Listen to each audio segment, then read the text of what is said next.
Hello friends. आज विश्व का भूगोल में हम पहला चैप्टर एशिया महादेश को पढ़ेंगे। उसके बारी बारी से हम सारे महादेश को अलग अलग वीडियो के माध्यम से कवर करेंगे। आज हम सिर्फ और सिर्फ एशिया के बारे में पढ़ेंगे, जिसमें एशिया के सारे देश के महत्वपूर्ण फैक्ट्स या फिर जो परीक्षाओं उपयोगी क्वेश्चन पूछे जाते हैं उन सारे क्वेश्चन को हम आज डिस्कस करेंगे।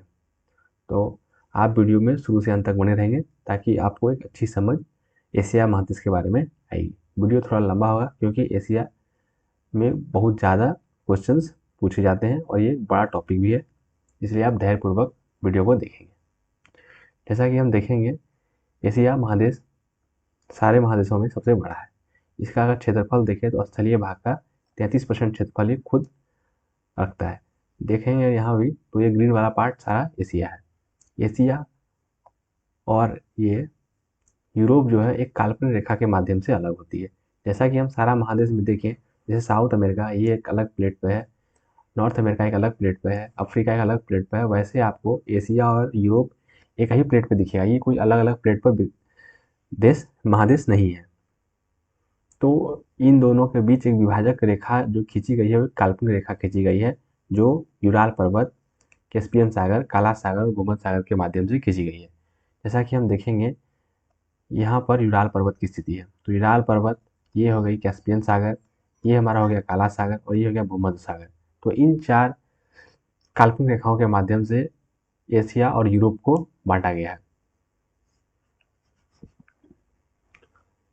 तो अब देखेंगे यूराल पर्वत, कैस्पियन सागर, काला सागर और भूमध्य सागर के माध्यम से एक काल्पनिक रेखा के माध्यम से एशिया और यूरोप को बांटा गया। अगर हम क्षेत्रफल की दृष्टि से महादेश का क्रम देखें तो एक नंबर पे तो एशिया सबसे बड़ा, दूसरा अगर सबसे कोई बड़ा है तो वह अफ्रीका, तीसरा अगर कोई है तो है नॉर्थ अमेरिका, चौथा साउथ अमेरिका, पांचवा अगर देखें तो है अंटार्कटिका, जो कि हमेशा बर्फ से ढका रहता है। यहाँ पर कोई देश नहीं है, कोई जनमानस यहाँ पर निवास नहीं करता है। और छठा देखें तो ये है यूरोप, सातवां देखें तो ये है ऑस्ट्रेलिया। यूरोप के बारे में अच्छा से ध्यान रखेंगे, यूरोप वाला क्वेश्चन पूछा जा सकता है क्योंकि ये इसमें विद्यार्थियों को भ्रम रहता है कि ये छठा पोजीशन पे नहीं होगा, लेकिन ये यूरोप क्षेत्रफल की दृष्टि से छठा रैंक रखता है अपना। आइए हम देखते हैं, जैसे पृथ्वी को हम यहाँ पर बीचों बीच रेखा खींची जाती है विषुवत रेखा। ये जीरो की लाइन है, जिसको हम बोलते हैं इक्वेटर विषुवत रेखा। तो अगर इस विषुवत रेखा पृथ्वी को दो भाग में बांटे तो हम देखेंगे कि एशिया जो है ये उत्तरी वाले हिस्से में पड़ेगा, यानी नॉर्थ हेमिस्फीयर में उत्तरी गोलार्ध में एशिया पड़ेगा। हाँ, एशिया के कुछ देश जो द्वीप के रूप में है वो भूमध्य रेखा से टच करते हैं, बाकी सारा एशिया भूमध्य रेखा के नॉर्थ में है। तो एशिया के मात्र दो द्वीपीय देश जो भूमध्य रेखा पर हैं वो हैं इंडोनेशिया और मालदीव। देखिए ये मालदीव की स्थिति है, ये भूमध्य रेखा ये है, तो भूमध्य रेखा मालदीव से होकर गुजर रही है और ये इंडोनेशिया द्वीप समूह है। तो मात्र दो देश जो कि इंडोनेशिया और मालदीव, ये इंडोनेशिया वाला रीजन है और ये मालदीव वाला, मात्र दो देश भूमध्य रेखा पर पड़ते हैं एशिया के। तो आइए अब देखते हैं भूमध्य रेखा पर एशिया के मात्र दो देश कौन कौन से, मालदीव और इंडोनेशिया हम देख चुके हैं। इंडोनेशिया में कुछ बहुत सारे द्वीप हैं, एक एक करके हम देखेंगे। पहले एक क्वेश्चन और पूछा जा सकता है कि एशिया की कौन सी राजधानी भूमध्य रेखा के सबसे नज़दीक है। तो विद्यार्थी को अक्सर भ्रम हो सकता है कि जब दो ही देश भूमध्य रेखा पर है, मालदीव और इंडोनेशिया, तो इन्हीं में से किसी की दो की राजधानी होगी। लेकिन जैसा कि हम देखेंगे सबसे नज़दीक राजधानी सिंगापुर है। आइए हम इसको मैप से देखते हैं। ये है विषुवत रेखा 0 डिग्री लाइन, सॉरी ये लाइन 0 डिग्री लाइन है। अगर हम सिंगापुर को देखें तो ये रहा सिंगापुर, सिंगापुर की राजधानी भी सिंगापुर है। ये विषुवत रेखा के देख रहे हैं कितने निकट में है। अगर हम देखें इंडोनेशिया की राजधानी जकार्ता जो कि जावा द्वीप पर है, इसकी डिस्टेंस देख सकते हैं आप, ये दूर है। उसी तरह अगर मालदीव में भी, अगर मालदीव की राजधानी माले देखें तो वो भी विषुवत रेखा से दूर है, इसलिए हम सिंगापुर को टच करेंगे। सिंगापुर की राजधानी सिंगापुर जो कि विषुवत रेखा के सबसे करीब है। ध्यान देने योग्य बात यह है कि सिंगापुर से विषुवत रेखा नहीं गुजरती है, लेकिन सबसे निकट की राजधानी अगर पूछे तो वो सिंगापुर है। ये सिर्फ एशिया की बात हो रही है, ये नहीं कि हम वर्ल्ड के किसी और पार्ट में चले जाएंगे, सिर्फ एशिया। एशिया में विषुवत रेखा के निकट सबसे निकट की राजधानी वो है सिंगापुर। अगर हम इंडोनेशिया के कुछ प्रमुख द्वीप को देखें, इंडोनेशिया एक द्वीपों वाला देश है, इसमें करीब करीब 13,000 प्लस द्वीप है, 13,000 से भी ज़्यादा द्वीप है। लेकिन इसके कुछ प्रमुख अगर द्वीप को देखें तो है सुमात्रा, ये देख रहे हैं ये सुमात्रा है, ये देखें जावा, जावा पर इसकी राजधानी जकार्ता, इसकी राजधानी को चेंज फिलहाल किया गया है, लेकिन अभी हम जकार्ता पर डिस्कस करेंगे। इसकी ये देखिए, ये एक द्वीप है बोर्नियो, ये इंडोनेशिया का सबसे बड़ा द्वीप है बोर्नियो, ये वाला। बोर्नियो पर कुल 3 देश का कब्जा है। ये वाला पार्ट मलेशिया का है, ये इंडोनेशिया का, और एक अलग देश है ब्रुनेई का। तो बोर्नियो द्वीप पर 3 देश का कब्जा है। उसी तरह देखेंगे, एक देश है न्यू गिनिया। न्यू गिनिया ये वाला द्वीप, न्यू गिनिया देश पर 2 देश का कब्जा है। पूर्वी वाले हिस्से पर एक अलग देश है, जैसे पूर्वी वाला हिस्सा यहाँ पर कंप्लीट नहीं दिख रहा है, जैसे मान लीजिए हम ये 2 बना दें न्यू गिनिया, तो पूर्वी वाला हिस्सा पे एक अलग देश है Papua New Guinea, Papua New Guinea देख रहे हैं, और पश्चिमी वाला हिस्सा पे इंडोनेशिया का दिखा रहा है। उसी तरह सुलावेसी द्वीप है। तो इंडोनेशिया का कुछ प्रमुख द्वीप को हम देख लिए। आइए आगे देखते हैं।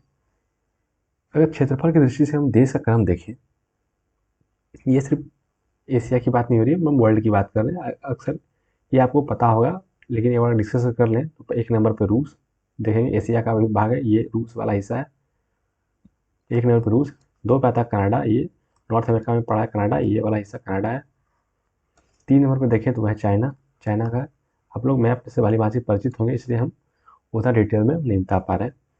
3 में देख लीजिए चीन है, चौथा देखेंगे तो क्षेत्रफल की दृष्टि से अमेरिका, और 5वां को देखें तो वह ब्राज़ील जो साउथ अमेरिका का है, और छठा देखें तो वह ऑस्ट्रेलिया, 7वां देखें तो यह हमारा भारत अपना।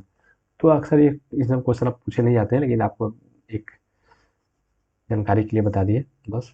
अब हम एशिया पर ऊपर देखेंगे। अब एशिया की अगर देखें, सबसे उत्तर की देश कौन सी है, सबसे साउथ की देश कौन सी है, तो अगर ऐसे देखें हम, तो सबसे दिशा का निर्धारण हम मैप में कैसे करते हैं, तो सबसे ऊपर को हम नॉर्थ रखते हैं, नीचे को हम साउथ रखते हैं, इधर ईस्ट रखते हैं, और ये वेस्ट रखते हैं। तो सबसे ऊपर की राजधानी या फिर सबसे ऊपर की देश को देखें हम, सबसे ऊपर का देश, ये वाला देश सबसे ऊपर होगा एशिया का, तो ये है रूस। तो सबसे उत्तरी देश कौन सा हो जाएगा, रूस। उसी तरह सबसे दक्षिणी देश कौन सा होगा, तो यह इंडोनेशिया। सबसे पूर्व का देश कौन सा होगा, इंडोनेशिया देख रहे हैं यहाँ तक है, बाकी इधर कोई देश इधर नहीं है, तो सबसे पूर्व और सबसे दक्षिण दोनों देश कौन सा होगा, दोनों देश इंडोनेशिया होगा। और वहीं अगर पश्चिम का देश चलाएं, सबसे पश्चिम का ये देश देख रहे हैं ग्रीन कलर में, तो ये देश है तुर्की। तुर्की का नाम चेंज हो गया, तुर्की है। तुर्की की राजधानी कौन सा है, अंकारा। तो वही आपको यहाँ लिखा हुआ मिलेगा, एशिया की सबसे पश्चिमी देश अंकारा। लेकिन हाँ, एक क्वेश्चन यहाँ पर, एक फेमस क्वेश्चन बन सकता है यहाँ पर, अगर पूछ ले कि सबसे पश्चिम वाली राजधानी कौन सी है, तो तुर्की की राजधानी अंकारा जो है, तुर्की यहाँ तक तो है, लेकिन अंकारा कुछ यहाँ पर है। तो अंकारा यहाँ पर हम नहीं टच करेंगे कि सबसे पश्चिम राजधानी एशिया की अंकारा। यहाँ पर एक देखेंगे, ये है भूमध्य सागर। भूमध्य सागर में एक द्वीपीय देश है साइप्रस। साइप्रस जो है वो एशिया का ही भाग है। साइप्रस की राजधानी निकोसिया जो है, वो सबसे पश्चिम राजधानी मानी जाएगी एशिया की, इसलिए हम यहाँ पर ध्यान से देखेंगे। साइप्रस की राजधानी जो है निकोसिया है, वो सबसे पश्चिम राजधानी है, भूमध्य सागर में स्थित है। वो एक द्वीपीय देश है जो कि एशिया का ही पार्ट है। आई होप इसको आप समझे होंगे। आप एक एक करके इसको नोट करते हुए चलेंगे, ताकि आप ध्यान रहे हमने क्या पढ़ा है। अब आगे हम देखते हैं, हिंद महासागर। अगर हिंद महासागर में देखें तो सबसे बड़ा जो द्वीप है वो मेडागास्कर है। जैसे ये है हिंद महासागर, देख रहे हैं हिंद महासागर में, ये है मेडागास्कर। हिंद महासागर का सबसे बड़ा द्वीप अगर है वो है मेडागास्कर। और अगर हम वर्ल्ड में सबसे बड़ा अगर द्वीप देखें तो ये है ग्रीनलैंड। ये ग्रीनलैंड हाई लेटीट्यूड पर बसा हुआ है, इसलिए यहाँ पर हमेशा बर्फ से ढका हुआ आता है। तो यहाँ पर जो जनजाति पाई जाती है वो एस्किमो जनजाति पाई जाती है। जनजाति का नाम है एस्किमो। और एस्किमो जनजाति एक खास तरह के घर बना के रहती है, बर्फ का ही घर है, जिसको हम कहते हैं इग्लू। ये घर बर्फ के ही बने होते हैं। तो विश्व का सबसे बड़ा द्वीप देख लिए, विश्व का सबसे बड़ा द्वीप ये है ग्रीनलैंड। लेकिन हिंद महासागर का सबसे बड़ा द्वीप अगर देखें तो वह है मेडागास्कर। और एक बार हम देख सकते हैं ये क्वेश्चन कि सर्वाधिक सीमा बनाने वाला देश कौन सा है। जैसे मान लीजिए ये रूस है, ये रूस है, तो रूस किस किस देश के साथ, यानी कितने देश के साथ सीमा बना सकता है, तो रूस और चाइना दोनों सर्वाधिक है, 14। रूस भी 14 देश का सीमा बनाता है और चीन भी 14 देश के साथ सीमा बना रहा है। तो इस क्वेश्चन को हम ध्यान में रखेंगे, रूस और चाइना दोनों 14 देश के साथ सीमा साझा कर रहा है अपना। अब हम देख लेते हैं भूमध्य सागर से सीमा बनाने वाले एशिया के देश। वैसे तो भूमध्य सागर को देखें तो ये रहा कैस्पियन सागर, ये रहा काला सागर, और ये है भूमध्य सागर। तो भूमध्य सागर में देखें तो यूरोप के भी देश इटली, फ्रांस, स्पेन टच कर रहा है। अफ्रीका के देश देखें तो अल्जीरिया, लीबिया, इजिप्ट, ये सब टच कर रहा है। तो हम अभी एशिया के देश को सिर्फ देखेंगे। एशिया के 5 देश भूमध्य सागर से टच कर रहे हैं। कौन कौन देखें? इजराइल, तुर्की की राजधानी अंकारा, साइप्रस, निकोसिया। साइप्रस तो ऑलरेडी भूमध्य सागर में ही द्वीपीय देश द्वीप के रूप में है। लेबनान और सीरिया। आप जितने देश को पढ़ेंगे सारे की राजधानी को एक बार 2 बार पढ़ के देखेंगे ताकि आप याद रखने में आसानी हो। तो हम देख लिए भूमध्य सागर से जो 5 देश सटे हुए हैं वो कौन कौन से हैं। तो ये देखेंगे तुर्की, इधर ही आपको मिल जाएगा आपको इजराइल, और भूमध्य सागर में तो यहाँ पर मिल जाएगा आपको साइप्रस, सीरिया भी यहीं मिलेगा आपको। तो यही 5 देश भूमध्य सागर से टच कर रहे हैं। अब देख रहे हैं भूमध्य सागर के उत्तर में, यानी भूमध्य सागर ये रहा आपका भूमध्य सागर। तो भूमध्य सागर के नॉर्थ में ही है काला सागर। तो काला सागर से भी 5 देश टच कर रहा है। तो काला सागर से कौन कौन 5 देश टच कर रहे हैं, तो ये भी हमको याद रखना होगा।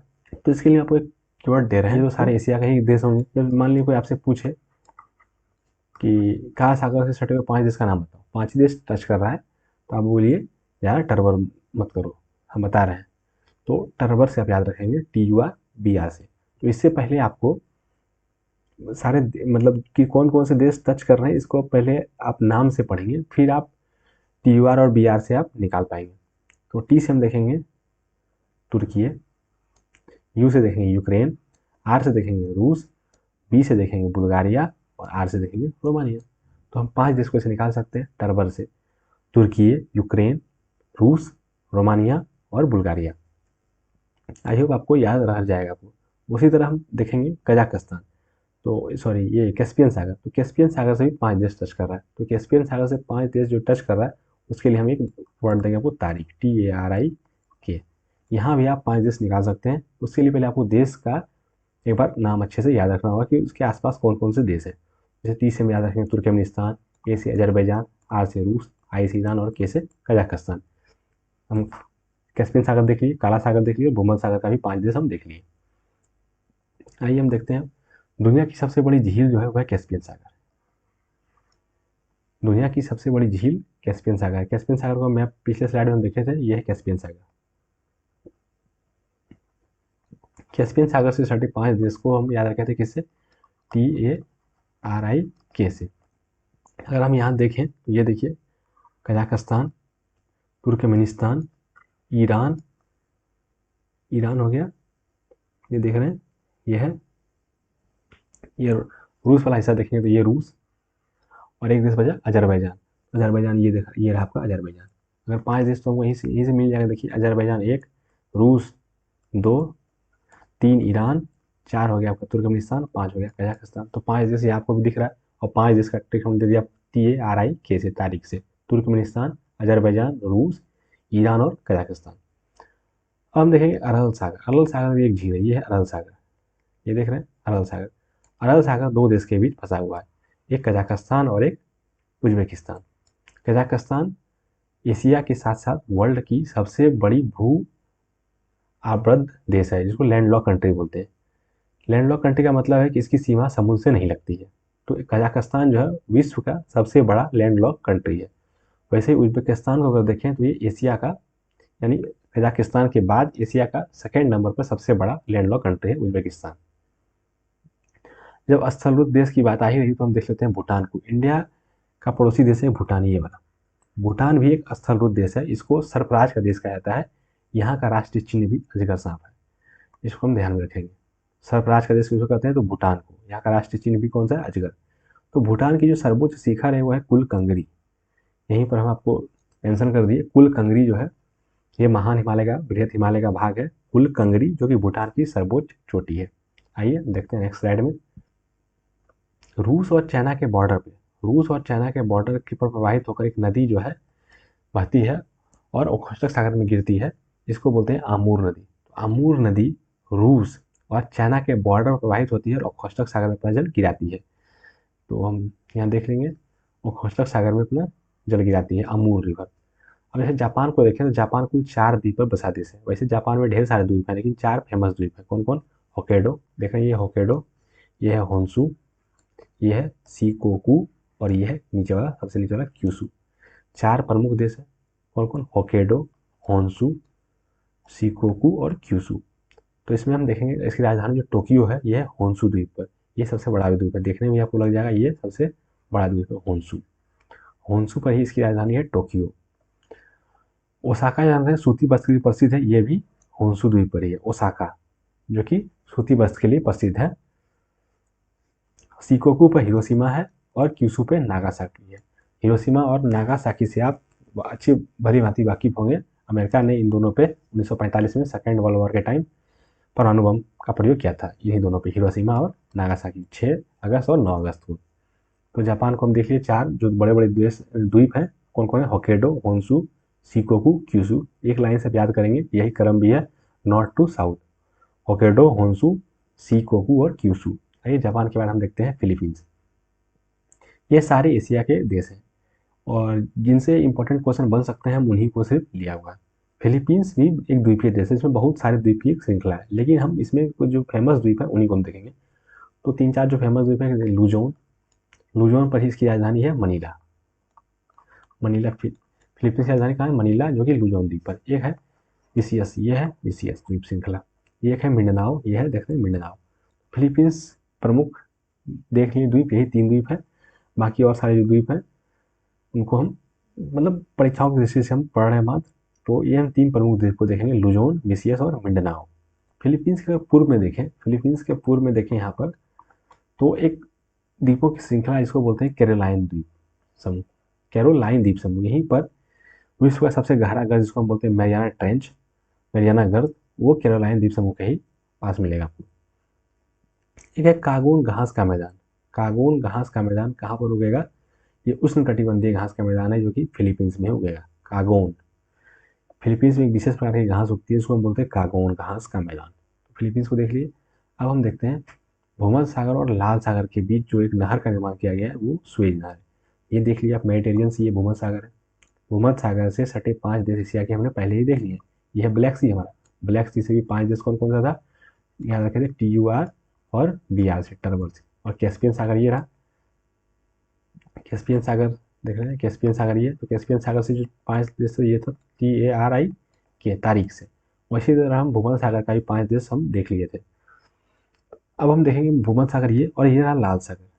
ठीक है, भूमध्य सागर और लाल सागर के बीच पहले कनेक्टिविटी नहीं थी। कब नहीं थी, 1869 से पहले। तो 1869 में एक नहर खोदा गया, सुएज नहर, जो कि मेडिटेरियन सी यानी भूमध्य सागर और लाल सागर को आपस में जोड़ती थी।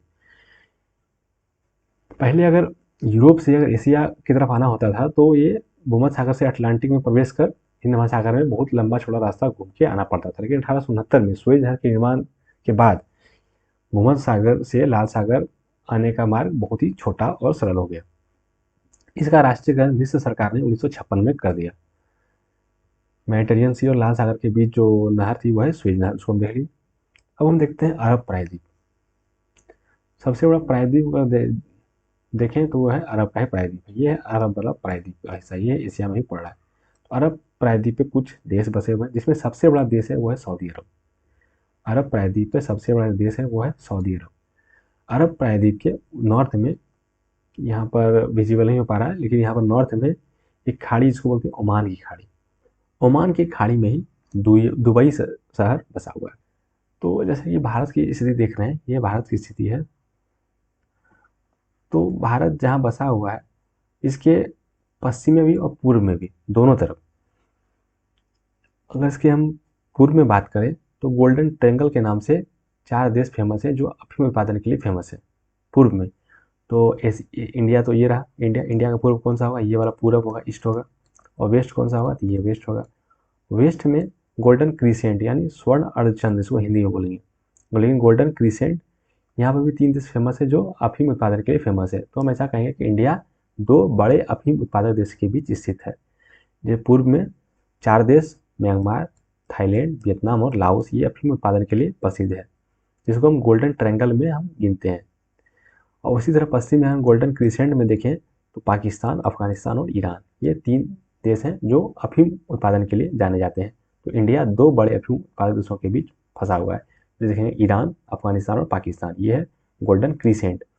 अब यहाँ 4 देश का बात करें तो है म्यांमार, थाईलैंड, वियतनाम और लाओस। मृत सागर 2-3 देश का सीमा बना रहा है, कौन कौन, इजराइल, फिलिस्तीन और जॉर्डन। ये जॉर्डन रहा, ये इजराइल, और इजराइल में ही अब फिलिस्तीन थोड़ा बचा। पहले 90% फिलिस्तीन था और 10% इजराइल था। अब हो गया जस्ट अपोजिट, 90% हिस्सा हो गया इजराइल का और 10% मात्र फिलिस्तीन बचा। फिलिस्तीन का हिस्सा, यही वाला हिस्सा फिलिस्तीन वाला है। तो देख रहे हैं फिलिस्तीन टच कर रहा है, इजराइल टच कर रहा है और जॉर्डन टच कर रहा है। फिलिस्तीन और इजराइल दोनों की संयुक्त राजधानी जेरूसलम ही है। अब ध्यान रखें इसको। तो मृत सागर के बारे में सबसे इम्पोर्टेंट क्या है, तो सबसे जो समुद्र तल से सबसे नीचे वाला जो तल होगा वो मृत सागर का ही, इसीलिए इसको हम बोलते हैं मृत सागर। सबसे गहरी खाई मृत सागर, ऐसे हम बोलते हैं। सबसे गहरा झील मृत सागर, ऐसे आप क्वेश्चन देखे होंगे। तो ये कुल 3 देश के साथ सीमा बना रहा है। कौन कौन? इजराइल, फिलिस्तीन और जॉर्डन। आप ध्यान रखिएगा, इजराइल, फिलिस्तीन और जॉर्डन। ये वाला हिस्सा तो भूमध्य सागर पड़ रहा है इधर। जो देखे थे भूमध्य सागर से इजराइल टच कर रहा था, 5 देश में इजराइल का नाम आ रहा था, इजराइल, सीरिया वगैरह सब का नाम आ रहा था। तो ध्यान रखिएगा। अब लास्ट में हम कुछ देख लेते हैं बड़ा देश छोटा देश कौन कौन सा है। तो एशिया का सबसे बड़ा देश कौन सा है? चाइना। और अगर पूरे वर्ल्ड में देखें तो चाइना का रैंक था 3 नंबर पे। 1 पे था रूस, 2 पे कनाडा। सबसे लंबा, सबसे छोटा देश देखें तो ये मालदीव। मालदीव, मालदीव के बारे में क्या इंपॉर्टेंट फैक्ट्स है? मालदीव विषुवत रेखा पर। एशिया के मात्र 2 ही देश विषुवत रेखा पर हैं। कौन कौन? एक मालदीव और एक इंडोनेशिया। सबसे लंबा रेल मार्ग देखें तो है ट्रांस साइबेरियन रेल मार्ग, जो कि 9232 किलोमीटर का है। सेंट पीटर्सबर्ग से व्लादिवोस्टोक तक जाती है। ट्रांस का मतलब क्या था? किसी चीज़ को आर पार कर जाना, तो होता है ट्रांस। ये रूस का जो हिस्सा एशिया में पड़ता है वो साइबेरिया कहलाता है। आप जैसे हम शुरू में बताए थे कि यह यूराल पर्वत, यूराल पर्वत रूस और एशिया को अलग करता है। तो रूस का कुछ भाग यूरोप में पड़ता है, जैसे मॉस्को, उसकी राजधानी जो है यूरोप में पड़ रही है। तो रूस का जो हिस्सा एशिया में पड़ रहा है ये वाला, उसको साइबेरिया कहते हैं। और एक रेल मार्ग है जो कि इधर से इस तक, इस पार तक आ जाती है, उसको बोलते हैं ट्रांस साइबेरियन रेल मार्ग, जो कि 9232 किलोमीटर लंबी है। पीटर्सबर्ग से व्लादिवोस्टोक तक जाती है। सबसे लंबी नदी देखें एशिया की तो वह यांगसी रिवर चीन की है। सबसे गहरी झील देखें तो यह बैकाल झील रूस। सबसे बड़ी झील देखें तो यह है कैस्पियन सागर। सबसे बड़ी झील कैस्पियन सागर। कैस्पियन सागर से 5 देश कौन था? तारिक, TARIK। ठीक है।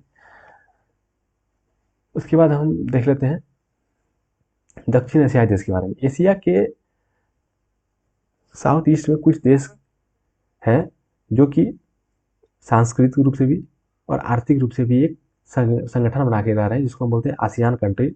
1967 में इनकी स्थापना हुई थी। 1967 में 10 देश आपस में मिलकर एक एसोसिएशन बनाया, दक्षिण पूर्वी एशियाई देश।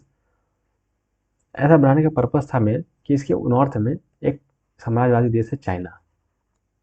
चाइना का पॉलिसी क्या है कि वो अपने आने वाले समय में धीरे धीरे करके भूमि को कब्जा करने की नीति उसको रहती है। इसलिए इन छोटे छोटे देशों ने मिलकर 1967 ईस्वी में एक संगठन बनाया दक्षिण पूर्वी एशियाई देश के नाम से, जिसको हम बोलते हैं आसियान। इसमें कुल 10 देश है। 10 देश का अगर नाम देखें तो ये है Myanmar, Thailand, Laos, Cambodia, Vietnam, ये 5 हो गए। मलेशिया 6, सिंगापुर 7, इंडोनेशिया 8, ये हो गया फिलीपींस 9 और एक ब्रुनेई आएगा। तो यहाँ पर है ब्रुनेई, यहाँ पर हो जाएगा 10। तो कुल 10 देश है। Myanmar, Thailand, Laos, Cambodia, Vietnam, Malaysia, Singapore, Indonesia, Philippines और ब्रुनेई। आसियान को हम 10 देश देख लिए। अब हम देखते हैं दक्षिण पूर्वी एशियाई देश के प्रमुख नदी। तो 3 नदी फेमस है, जिसमें 2 नदी म्यांमार में बहती है, इरावती और सालवीन। तो दोनों में ध्यान देने योग्य बात है कि इरावती और सालवीन नदी म्यांमार से निकलती है। 3 नदी तीनों तिब्बत के ही पठार से। एक नदी जो कि है सालवीन, इरावती, सालवीन और मीकांग, ये रिवर है लास्ट वाली मीकांग। मीकांग जो है कुल 4 देश में प्रवाहित होती है। बाकी ये सारी दोनों म्यांमार में प्रवाहित होती है और अंडमान सागर में अपना जल गिराती है। देखिए अंडमान सी लिखा हुआ है, अंडमान सी में अपना जल गिराती है। जो मीकांग रिवर है वो दक्षिणी चीन सागर में अपना जल गिराती है। मीकांग रिवर कुल 4 से प्रवाहित होती है। कौन कौन? लाओस, देख रहे हैं लाओस, थाईलैंड, कंबोडिया और वियतनाम। मीकांग रिवर 4 देश में प्रवाहित होती है। मीकांग रिवर पर एक सिटी है हो ची मिन्ह सिटी, जो कि वियतनाम की एक फेमस सिटी है। वहाँ पर अपना मुहाना बनाती है और अपना जल दक्षिणी चीन सागर में गिराती है। तो हो ची मिन्ह सिटी जैसे भारत का मुंबई आर्थिक राजधानी है। उसी तरह हो ची मिन सिटी जो है वियतनाम की आर्थिक राजधानी है। इसे वियतनाम की राजधानी कहाँ है? हनोई। आप एक एक करके सारे देश की राजधानी को रिकॉल कर सकते हैं। दक्षिण पूर्वी एशिया में एकमात्र देश लाओस ही है जो कि लैंडलॉक कंट्री है। देख रहे हैं ये लाओस वाला है। लाओस एकमात्र कंट्री है जो लैंडलॉक है, बाकी सारे के पास किसी न किसी रूप में तटरेखा है। देख रहे हैं सारे देश के पास तटरेखा है, एक लाओस ही ऐसा देश है जिसके पास तटरेखा नहीं है। तो दक्षिण पूर्वी देशों में एकमात्र ऐसा देश लाओस है जो स्थलरुद्ध है, इसको ध्यान रखेंगे। अंकोर वाट का मंदिर जो है वो कंबोडिया में है। लेकिन पूछा जाएगा आपको अंकोर वाट का मंदिर किस भगवान को समर्पित है? यह है विष्णु भगवान को समर्पित है। अंकोर वाट का मंदिर किस भगवान को समर्पित है? तो विष्णु भगवान को समर्पित है। ठीक है, ये स्लाइड आपको दक्षिण पूर्वी एशियाई देश के बारे में अच्छे से आपको समझ में आया गया होगा। आप आज हमने लगभग एशिया के सारे पॉइंट को कवर कर लिया। अब जो इसमें एशिया में कुछ खाड़ी बची होगी, कुछ और प्रमुख झील बचे होंगे, कुछ नदी बची होगी, इनको हम किसी नेक्स्ट वीडियो में देखेंगे। आज के लिए बस इतना ही। अगर आपको वीडियो अच्छा लग रहा है तो वीडियो को लाइक करें, चैनल को सब्सक्राइब करें। आज के लिए बस इतना ही। Thank you. जय हिंद।